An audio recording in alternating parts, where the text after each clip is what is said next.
Hey everyone, Mr. Mechnik.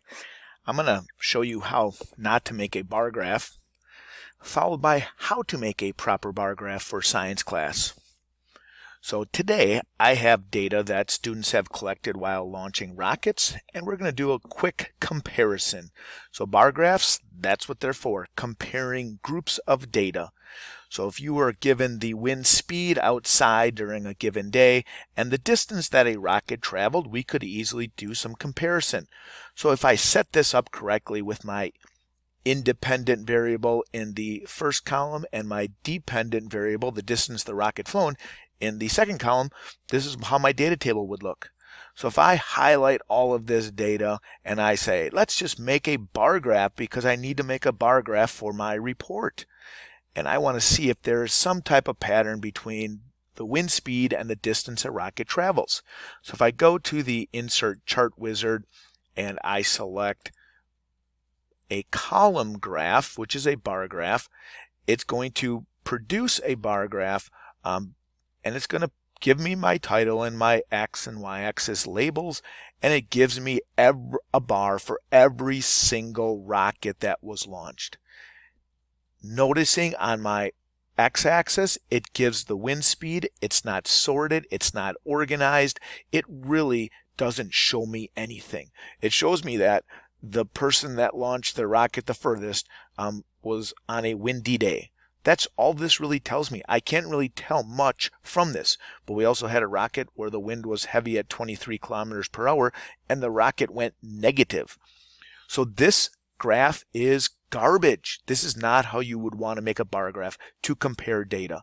So let's delete this chart and let's look at how we could make this data more organized so we could graph it. So what I would do, first thing I would do is let's take a look at sorting our data from low wind speeds to high wind speeds. So we have wind that was at about 2 kilometers and we have some data that was all the way up to 23 kilometers. So the way I would do this is I would take all the wind speeds that were 2 kilometers per hour and I would find the average distance that all of these rockets went.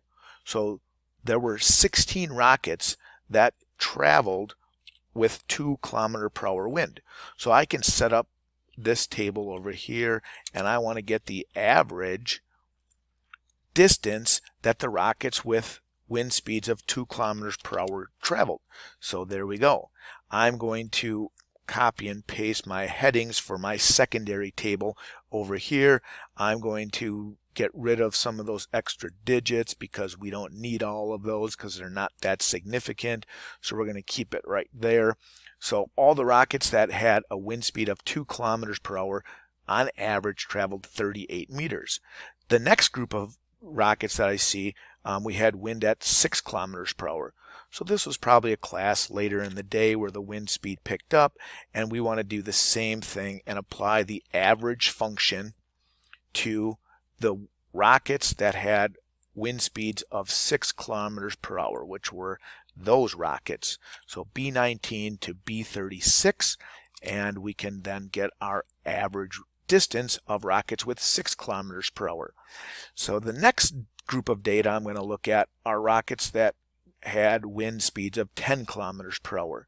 So let's go back up here and add 10 kilometers per hour as my next group. And we're going to again do the average distance that these rockets traveled. So I can type equals average, and I'm going to then select these rockets that were outside when it was 10 kilometers per hour. And the last group, well, it looks like I have a group where it was 13 kilometers and 14 kilometers. So I'm actually just going to do, for the sake of this graph, I'm going to do 13 and 23 as my last two, just to show you how to make the bar graph. So I have a group of rockets that were outside when it was 13 kilometers per hour. So we can highlight those rockets and get those numbers tabulated. So there's our average for those, and then the rockets that had wind speeds of 24 kilometers per hour, we can again get that data highlighted, and we can now have a table that we can actually work with a little bit better to see what type of pattern we have. I take that back, it was 23 kilometers per hour. So let me just clean this up a little bit, get rid of some of those extra digits that are not that significant for the purpose of this lab. And what we can now do is we can go ahead and highlight our data. We can go to our chart option, and it says it wants to do a scatter plot. That's not what I want. I want to do a column chart or a bar graph. And now what it does, it plots my independent variable, which is the wind speed, along the x-axis, and it produces the y-axis, which is the distance flown. And so what it really tells me is, according to this, when the wind was 6 kilometers per hour, we had rockets that flew a little bit further than the rest of the rockets. So again, that's how you make a bar graph. We could change our title, and we can use this graph to try to interpret our data a little bit better. Thanks for watching, and we'll see you in class.